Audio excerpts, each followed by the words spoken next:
Hey gamers, welcome back to the channel. Today in Transformers Eternal War, I have some things I want to talk about. As much fun as I am having in the game, there are some things that have popped up, and some have popped up very recently, that I do have some concern about. There's 5 things actually I wanted to go over. Just some things that I either wish they would change, remove completely, or just update. And we'll see kind of what this game looks like as it continues through development. We're still just a few weeks away from global launch, but there's some things I want to talk about, so let's get into it.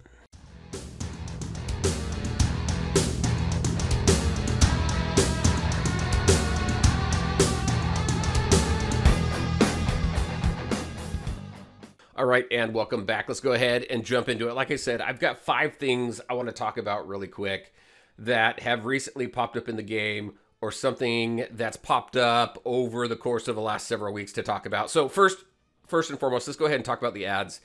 There's ads now that have been added to the game. We've got them in our normal store here. We've got 3 of each. So if you watch all of these ads, they run about a minute. So this is 9 minutes of your time every single day to get some rewards by watching ads. Now, outside of that, if you go into your summoning portal, you've got 2 more here too. Those are another 2 minutes total, so 1 minute per ad, with a 5-minute refresh between the 2. I don't know why they do that, instead of just giving it to you back to back. So that's 11 minutes total watching ads every single day. Some people, it's not a big issue. I'm not a fan of ads in the game, never have been. But they did add it. I guess it's bringing in some additional revenue for them. It makes me wonder, though, if by doing this, they're not sure how well the game will do. There's also some other things that actually lend to that as a question. So we'll look at that here in just a second as well. There is, however, if you go into your cart here and you go into War Rations, there is an ad-free pass. So by adding ads and getting revenue through ads, they also have an ad-free pass to get revenue from that as well. I wouldn't be too upset at this if it wasn't a 30-day limited pass. So you got to purchase this every month if you want to keep ads free. It's $5. I think these 300 crystals here equate to about $5 per month. It may be worth it for some people. I guess for me, it's just more of a, I don't know, principle thing. If it was a permanent one, I'd probably be more apt to purchase it for like $10 or something like that. They're usually pretty cheap for permanent ones, but $5 a month, they're pulling in quite a bit depending on how many people are going to pay for it. But hey, there's an option there. There's an ad-free pass. So did they add the ads so they could add the ad-free pass? It's all about bringing money in. It is a free-to-play game. They got to do things to try and make money, but I think there's plenty of games out there that do it without doing that. All right, so that's one. That's the first thing that caught my eye. And that just recently launched in the game within the last week. I want to say it was the last update, which was like a week or 2 ago. So that was added in there. The next one that I want to go over is the pre-registration numbers. So I'll show a snapshot right here of the main website. Pre-registration numbers are sitting around 137,000 pre-registration. That's really low. This is a major IP. I was talking with someone else about this too. This is a major IP, and for a major IP that has now been in pre-registration for, I think it's been about 2 weeks, that number is super, super low. So that's got me concerned as well. That doesn't even take into account the 4X mode that we're going to be talking about here in just a second. Most people don't even know about it, and that's kind of a turnoff for some people who are currently already playing the game in early access, is that 4X game mode. But most people in the world don't even know about it, so that's not what's driving the low pre-reg numbers. It could be a marketing thing. Maybe they're going to ramp up marketing over the next few weeks and really get those numbers up. I don't know. But it is pretty slow for a major IP. This is Transformers. This has been around since, 80s? Since I was a kid. And there doesn't seem to be a ton of interest. So hopefully we see some interest in this game come up. And hopefully the devs take some of the feedback that we're providing. Because we do have a Discord. I'm going to talk about that here in just a minute as well. But let's talk about that 4X game mode. So that's this world tab. Now, this is driving a lot of concern because this is a hero collector, right? And when in our hero collectors, speaking for myself and people I've talked to, we don't want a 4X game mode in a hero collector. This is basically where you go in here, you're sending troops out to collect resources. You're capturing these resources so that you can use them within the game to buff up your teams, and then you're attacking buildings. Now they can't attack your base, your primary base. So our primary base is right here.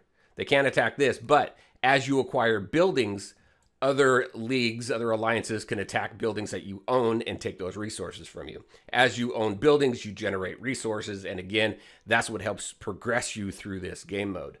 Now, with typical 4X game modes that you'll find in like, what is it, Call of Dragons, Age of Empires, things like that, this is obviously a very stripped down version of that. And in those game modes, you typically have to log in between a certain period of time, like within a 45-minute period of time or within a 2-hour period of time. You have between this time and this time to make all of your attacks and stuff like that.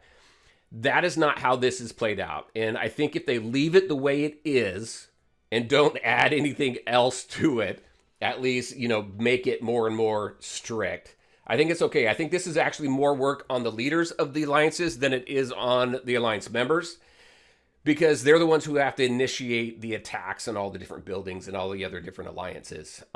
If they say, hey, you know what, as an alliance, we're going to go ahead and we're going to be active daily between these times. But if you can't make those times, it is cool because you can actually go out here, go into this building right here. You can put everybody on auto join if you don't think that you're going to make it, and then you're going to auto attack. So you're going to be able to still help your alliance. You're still going to get rewards. So you definitely want to make sure it is 3 squads. You definitely want to make sure to build your strongest 3 squads. So continue to build your roster because that does help your alliance overall in this game mode. Now, if they keep it like that, I think it's going to be okay. I think it'll be all right. In the season here, though, if you take a look at it, we started all the way back here with Enter the Battlefield, and you go through all these different, I don't even know what you call these, chapters. And as you work through these, you've got server-wide goals and you've got personal goals, and you collect all these different rewards. This is run on for, I think, what, 2 weeks now? Are we 2 weeks in? This is a long game mode where you're going in here and you're constantly you're attacking alliances. You're also going into this radar here. You can actually store up to 25 different one of these. Let me go ahead and grab a few of these. You can go in here to do some challenges to get some rewards here that you can see as well. Let me go ahead and do that. Let's go ahead and grab that one too. I'll have to go ahead and clear them all out. And as you do these, you level up. So as you can see, I'm level 7. And you get access to more and more rewards. You get access to being able to do more, but you still just have the 3 squads, so you can do 3 at a time. And that's where you max out. Also on this, you can only acquire 3 buildings. So let me go ahead and zoom out. We're this right here. So we've got the city as well as this town here. And it looks like, what, is that a smelter? Yeah, that's a smelter out there. So you can only acquire 3 at a time, which is good. You can't have one alliance dominating the entire map, which I think is cool. So it does help balance it out a little bit.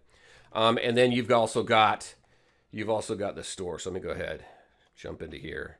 You also got this exchange that resets every season. I don't know how much time is going to pass between seasons, and I'll have a video coming out going more in depth into this game mode. But this here does have quite a few people turned off on the game and people threatening to quit if it continues to delve deeper into 4X type game modes. And I guess there's some concern too, and concern on my part. Transformers already has a 4X strategy game mobile, and that's what is that? It's Transformers something Wars, Earth Wars. Yeah, Transformers Earth Wars. That is a full 4X strategy game. You can go ahead and check that out if you want to see kind of what a full 4X strategy game looks like, as well as Call of Dragons and Age of Empires, stuff like that. Again, very stripped down version of those. So we'll see what happens and what their intent for this game mode is. But this is the other thing that I've had some concern about. So low pre-registration numbers, ads being entered into the game, the 4X game mode. What else do I have on here? Also, Discord. All right, so check this out. They added something new, and where is it? I think it's in, is it in cart? No, it's not in cart. Event, yeah, it's in events and it's in join us. And in here, they're advertising their Facebook, their Instagram, and their X. Their Discord's not advertised in game, and that's huge in my opinion. It also leads me to my fifth and final concern about the game. And that just has to do with communication. But there is no Discord link here. I will put a link to their official Discord in the description below. The numbers are super low though. I think they've only got around 100 members in there right now. They do have the link to their Discord on their official website. So they do have that there, but more people are going to be driven to the game than they are to that site. So, that, again, leads me to my final concern, which is the communication. There is no communication, unfortunately, between the developer and the community. They will post on their Discord the patch notes and things like that and what's coming up. They do have a feedback section. I haven't seen really much response to the feedback section. I've seen some responses to bugs, but that seems to be the only thing that I've seen response around, and that's around bugs. About the game or anything like that, nothing. And I don't know if that is just typical of the developer or the company. I know they've got some other games that actually follow a lot of what they're doing in this game. They're just taking from other games and putting it into this game. But when a developer doesn't interact with the community, that has always driven me to be concerned a little bit. I love it when a developer interacts with the community, takes the feedback. You've got other games that I've been reporting on where developers are very, very much engaged. And that, in my opinion, is really where you see a game succeed.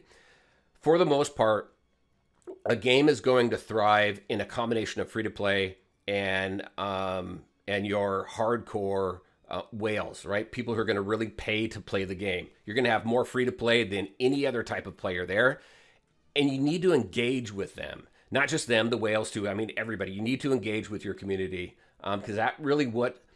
By players building that relationship with the developer, that's what keeps people around. There's people playing games right now they really have no interest in. I've talked to a few, and even games that I've previously played that they're just done with the game, but they stick around because of the community. They stick around because of their alliance. They stick around because of the communication with the developer in hopes that things will improve and change, and the developer makes some changes that that really excites them. So I don't know. I'm droning on a little bit here, but those are the 5 things that have really caused me some concern about this game and whether it's in trouble already or not. And we're still, like I said, we're still like 4 weeks out from global launch, September 15th. So I don't know. Those are my thoughts on the game and my concerns.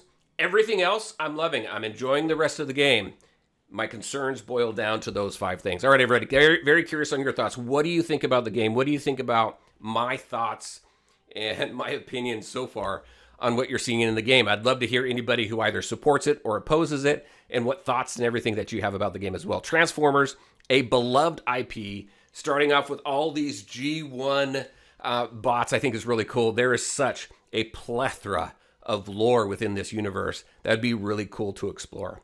All right, everybody, that's what I had for you. As always, I want to thank you all for taking the time to watch the video. If you liked it, make sure to hit that like button and share your thoughts and questions in the comment section below. Take care, everybody, and we'll talk to you next time.